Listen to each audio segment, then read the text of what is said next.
سلامونه او نیکی له باندې هلته ټول مترو جوړ اضافي جامع هم تنسي لکه څنګه چې تاسو ته معلومه ده زه همغه ځای ګروم چې کوم غریدو ته ضرورت لري. مقصد دې خبره څخه دا دی همغه مسلې راخلم چې کوم ته د ټولنې ضرورت وسی.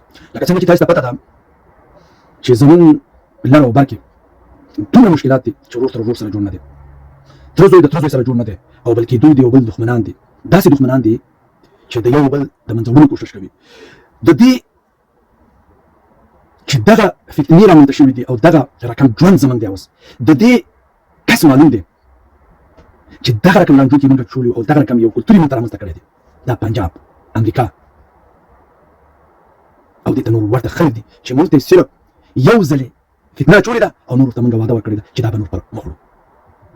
خو همدغه خبره موږ ته د الله پاک او د هغه د رسول سپارښتنې دي چې د علماء کرامو له خولې را بیانېږي او وایي چې د الله اوامر په ځای کړي د یو بل حق منئ، ورور د بل څخه ډېر حق لري ځکه چې دا ستا وینه ده. خو موږ دا خبره نه منو نه اورو. خو هغه ظالم چې یوه فتنه موږ ته راچولې ده د هغې تابعدار لکه څنګه چې هوښیاران وایي پښتنو صرف په دې اتفاق کړی چې موږ به اتفاق کوي او دا حقیقت دی.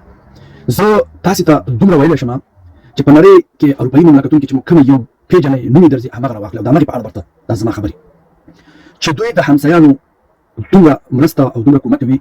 کله چې دوی په مشکلاتو کې ګیریږي د پولیس د راتلو هېڅ ضرورت نه وي. او دا خلک دغه سترګې نه دي، دا کمرې دي چې ګوري چې په کوم ځای کې فتنې وویني سم د لاسه پولیسو ته اطلاع ورکوي او د هغې فتنې د منځولو دپاره شریک کار کوي. هماغه څه دي چې ملک یې جوړ سوکاله او آباد دی. خو بدبختانه د خپل ژوند د خپل اولادونو د راتلونکي نسل په خاطر موږ دا نشو کولی، بلکې که دا هم سیټ ته کوو د الله د راضي کولو دپاره موږ دا کار نه کوو باوجود چې موږ مسلمانان یو. نو ځکه مو هم دا دنیا خرابه ده او هم مو هغه.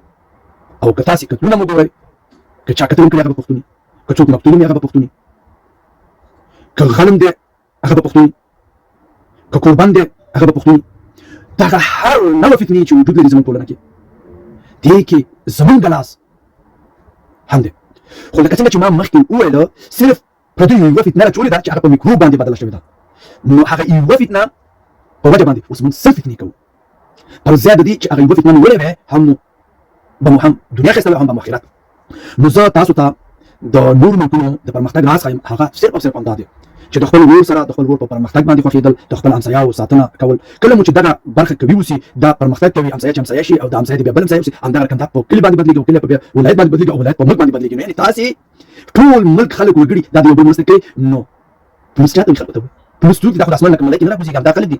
نو کله چې دغه خلک همدغه ډول تربیه واخلي روزنه واخلي نو د دوی هېڅ ډول مشکلات بیا په ټولنه کې نه اوسي.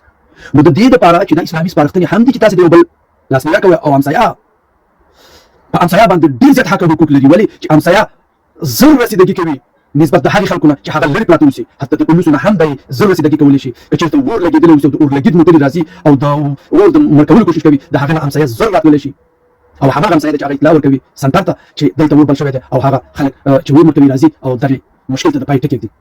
نو زما پښتنو ته چې وغواړئ چې دین او دنیا مو ښایسته شي، چې وغواړئ چې دنیا او آخرت مو ښایسته شي، نو د دې دپاره همدا طریقه کار دی چې تاسې د خپلو وروڼو په پرمختګ خوشحاله شي، د یو بل لاسنیوی وکړئ.